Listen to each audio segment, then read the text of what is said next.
Então, como é que eu puxo? Aqui na linha 7. Então, eu estou chamando aqui de dados 2, né, só para diferenciar um pouquinho, vocês entenderem que isso aqui pode ser qualquer nome, mas estou chamando de dados 2. Ele vai receber a leitura de uma tabela, que é justamente esse objeto, esse arquivo, né, de dados, onde o decimal é ponto, a presença do cabeçalho é verdade. Então, se eu for rodar aqui, ó, no run vai aparecer aqui na memória dados 2, certo? Se eu clicar aqui, ó, ele vai me mostrar quem são os dados 2, certo? Beleza. O que eu vou fazer depois? Eu vou declarar os meus fatores, lembra? Então, eu vou chamar aqui agora, observe que eu já dei um nome, estou dizendo que é genótipo. Então, meus tratamentos são genótipos, então eu já posso dar um nome para ele. Então, vou dizer que o genótipo, né, ou se fosse lá, sei lá, substrato, ele recebe como um fator a coluna tratamento ali desse objetos 2, que é justamente essa coluna aqui, certo? Então, essa coluna de tratamento, ela vai receber como um fator, né, o nome aqui, genótipo. Então, vou rodar, ele vai aparecer aqui para mim, ó. Então, genótipo é um fator com 15 níveis, certo? Vou rodar também bloco, né, que eu vou pensar no DBC, aqui na linha 9, vou chamar de bloco já, que vai receber, né, a coluna bloco. Então, vai falar assim, ó, é um fator com 4 níveis, né, que é justamente essa coluna aqui que a gente rodou, certo? Bem, então como é que eu faço agora a nova, né? Lembra lá toda aquela análise de variância e tudo mais? A gente vai resumir ela agora. Como que isso funciona? Deixa eu só mostrar para vocês o que nós vamos fazer. Aqui, já que você baixou, existe esse pacote agora, que é o spbs.pt, certo? Eu vou clicar nele aqui, e aí vocês vão ver o seguinte, deixa eu puxar essa aqui para cima só para mostrar. Existe uma função aqui chamada dbc. O que ela faz? Ó, analisa e experimenta em delineamentos em blocos casualizados, balanceados, com só um fator, né? Considera modelo fixo. Bem, isso daqui é um comando, ó, de DBC, onde eu vou colocando cada elemento meu, o que serve, e aqui vai me dizendo o que significa. É isso daqui que a gente vai fazer a partir de agora. Então, o que a gente faz, né, primeiro, aqui? Então, a gente vai primeiro ativar o pacote. Como é que eu ativo o pacote? Eu tenho duas opções. Ou eu venho aqui no SPDs, né, procuro ele aqui, e vou clicar aqui, ó, e ele vai acessar.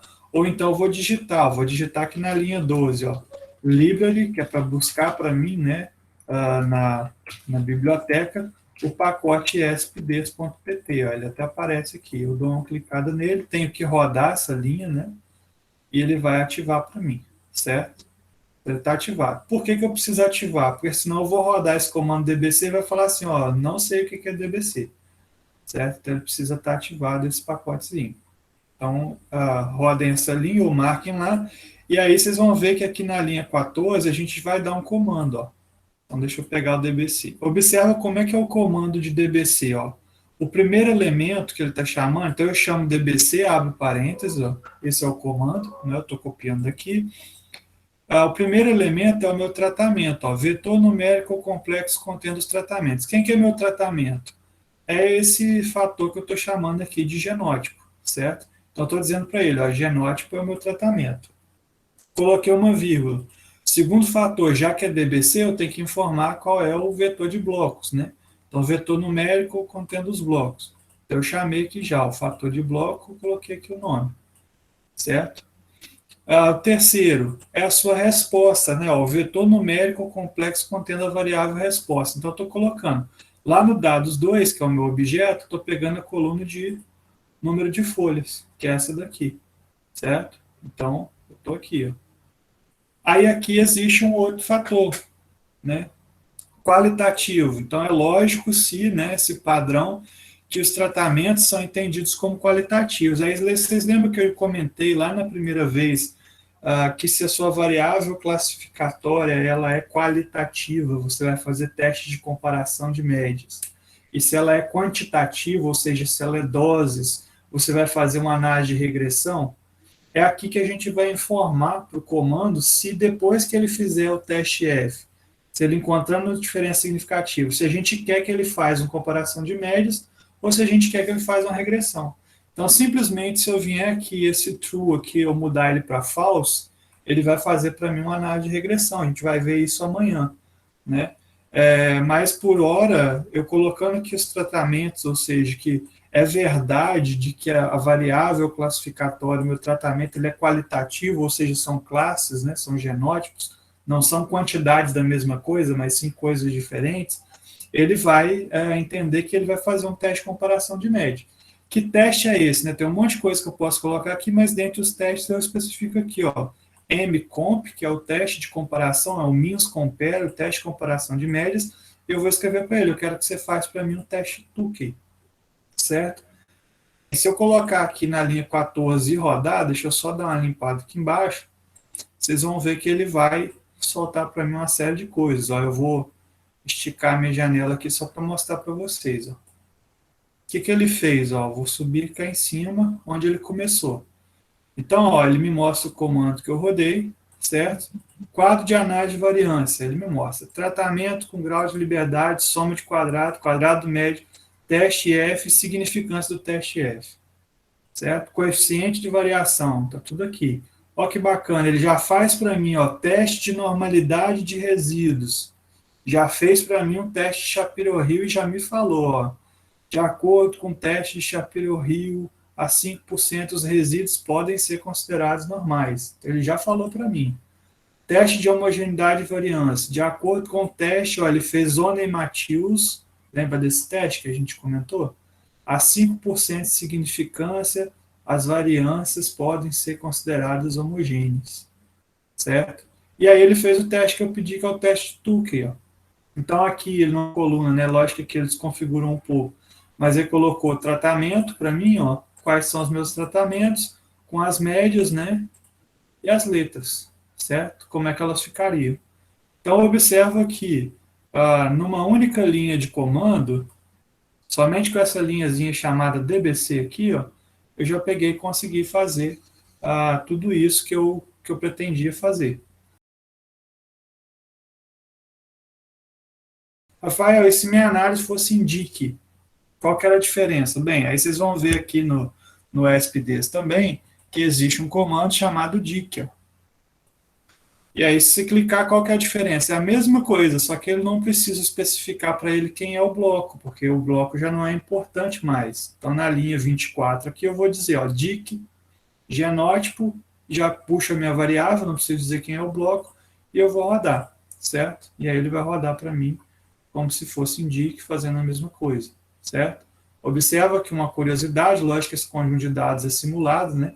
Mas indica que o resíduo já não foi normal, certo? Ele desconsiderou o efeito do bloco. Rafael, eu olhei aqui minha análise, né? Só que ficou muita letrinha, ficou complicado para interpretar isso aqui está indo até K, né? Como é que eu faço? Se eu quiser reduzir, então eu posso utilizar aquilo que eu comentei aqui com vocês nesse slide. Geralmente, quando a gente tem mais de 10 tratamentos, a gente utiliza o Scott-Knott, certo? Então, como é que eu mudo o teste de comparação de média?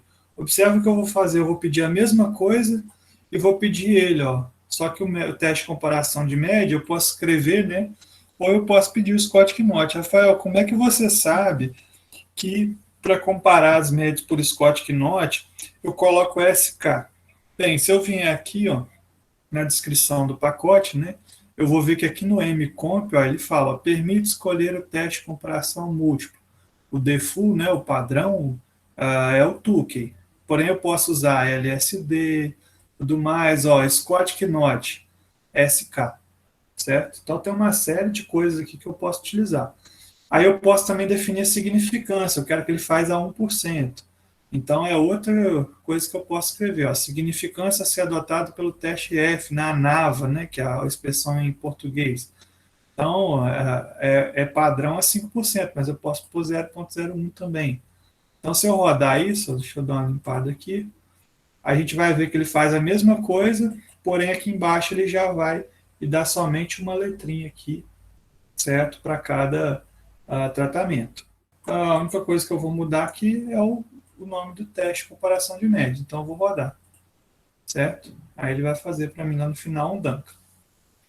certo? Então, é só mostrando esses valores. Rafael, e se fizer e chegar no teste F, ele não dá diferença, né? O que, que ele vai fazer? Aí aqui eu dei um exemplo, na linha 37, só um exemplozinho, né? De um arquivo de dados que eu até coloquei, ó, dados sem diferença. Né, que eu só copiei o mesmo tratamento e colei, ele não vai dar diferença. Então aqui eu vou chamar, ó, no caso que eu estou chamando de EX1, de exemplo 1, a leitura de uma tabela, que são esses dados, dados sem diferença.txt, decimal é ponto, a presença de cabeçalho é verdade. Então eu vou rodar, ele vai aparecer provavelmente aqui na minha memória, ó, EX1, vocês vão ver que é a mesma coisa, mas eu só fui copiando e colando os dados, vou dizer para ele que tratamento agora, né, funciona como um fator, repetição como outro, né? Então mudei os nomes só para não repetir aqui o arquivo, e vou pedir um DBC, por exemplo, um teste de comparação de Scott Knott. Aí eu vou rodar, vocês vão ver o seguinte, ó. Ele vai fazer o teste para mim da análise de variância, e vai chegar aqui a um valor de aproximadamente 1 para tratamento, então isso aqui não tem diferença nenhuma, certo? E aí ele vai falar, né? Vai fazer tudo, deu até problema aqui de normalidade e tudo mais, né? E aí o que, que vai acontecer, né? Mas vamos supor que isso aqui deu certo, isso aqui são dados simulados, né? Só para a gente entender. Ele só vai te mostrar as médias, ó, observe que as médias são todas iguais e não vai te dar letra nenhuma. Então é isso que o teste faz, certo? Só para mostrar para vocês o que, que acontece quando não tem a diferença entre os tratamentos. Então, se tem diferença, ele mostra as letrinhas, se não tem, não vai, certo? Bem, e se fosse um modelo em fatorial, né? Como é que eu faço uma análise em fatorial? Vamos lá na linha 47, né? Mostrando como que seria fatorial. Então, eu vou chamar aqui, né? Deixa eu dar uma limpada nessa memória, aconselho vocês a fazerem a mesma coisa, que eu acho que eu vou chamar algumas coisas diferentes. Então, deixa eu limpar aqui na vassourinha. Ok, deixei isso daqui vazio, certo? Eu vou puxar os dados fatoriais aqui na linha 47. Então, estou chamando de dados fatorial a leitura de uma tabela dos dados conjuntos, né, .txt, que é aquele conjunto de dados que a gente já tinha utilizado, onde o decimal é ponto e a presença de cabeçalho é verdade. Vou rodar, ele apareceu aqui, certo? Bem, então, só puxando como se fosse um exemplo diferente, né, daquilo que a gente tinha falado, imagina um experimento com 3 adubos diferentes em 5 diferentes tipos de bandeja ou de recipiente, né? Então, eu vou chamar de adubo como um fator, né? Lá no dados fatorial, aquilo que eu tinha como ambiente, ó, quem que é meu dados fatorial, né? Deixa eu clicar aqui só para vocês verem. Essa coluna que antes era ambiente, eu vou tratá-la agora como se fosse aqui um tipo de adubo, certo? Então, vou rodar, ó. Vou rodar, vai aparecer aqui.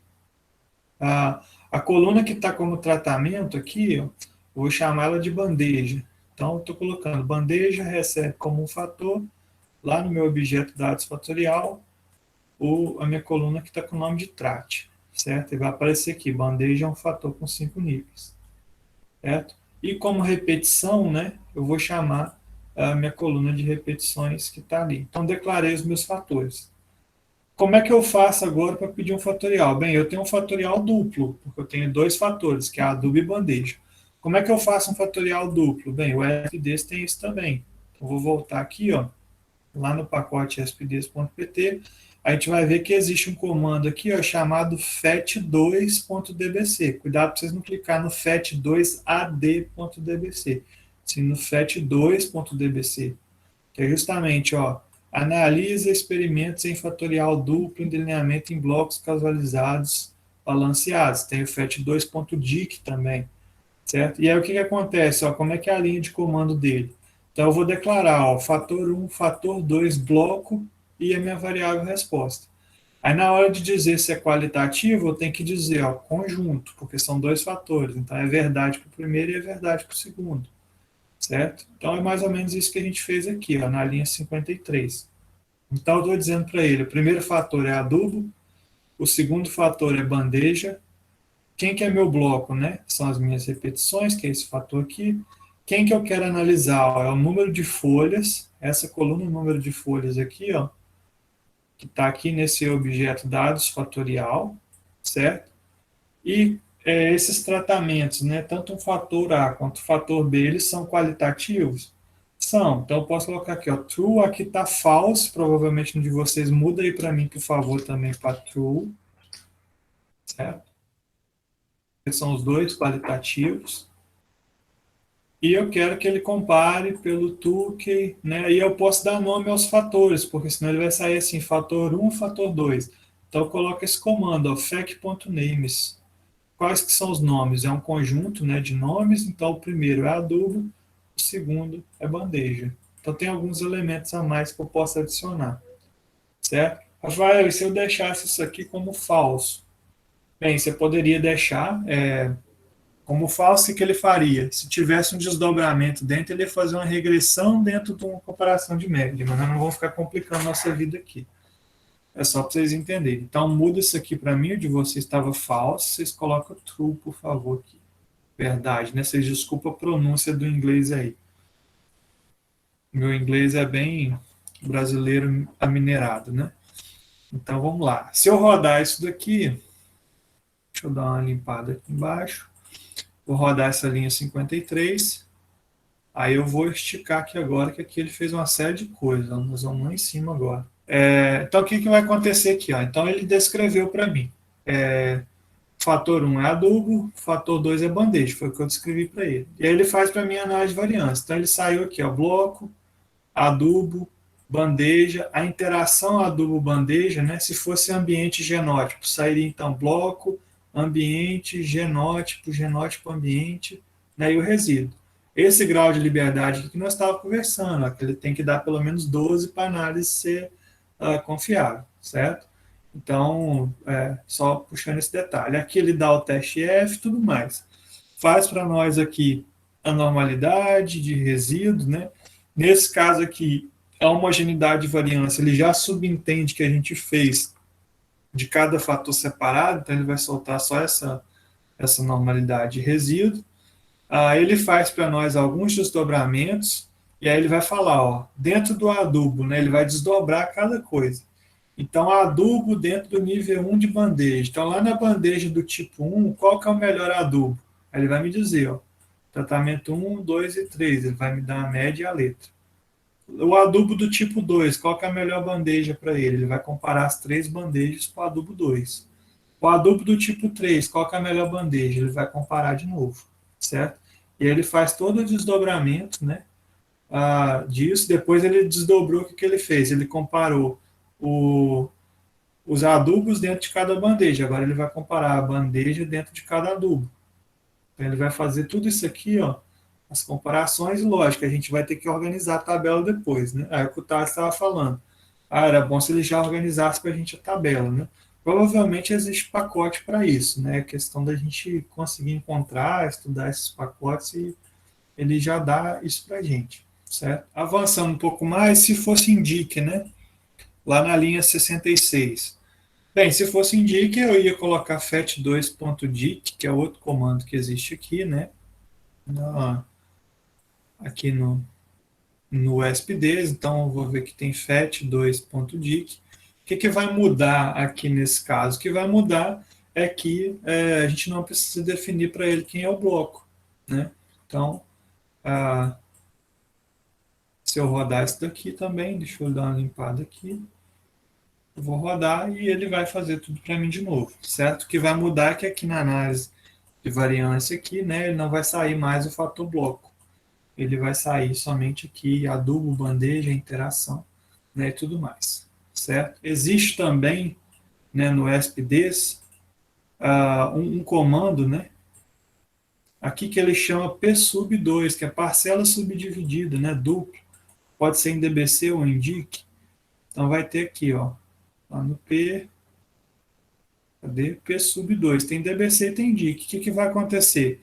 Você vai indicar as mesmas coisas como se fosse um fatorial. A gente vai ver que é o mesmo comando. Porém, essa função aqui, o que ela vai fazer? Se a gente for pensar lá no modelo estatístico, qual a diferença? Eu vou conseguir calcular um efeito de bloco, efeito do fator 1, um erro associado ao fator 1, que no fatorial não conseguiria, o fator 2, né, a interação dos dois e um erro geral. Então, se a gente rodar essa linha 82 aqui, deixa eu limpar e rodar de novo para não me perder, a gente vai ver que aqui na análise de variância, além, né, de tudo que ele soltou aqui um erro A também associado. Então, é mais um fator que ele conseguiu isolar para a gente, né, e ter maior precisão. Então, seria isso daí. Né? Ele mostra o coeficiente de variação para o fator 1, para o fator 2, separadamente, porque ele consegue fazer isso, né? E ele faz todos aqueles desdobramentos possíveis da mesma forma, como se fosse um fatorial, certo?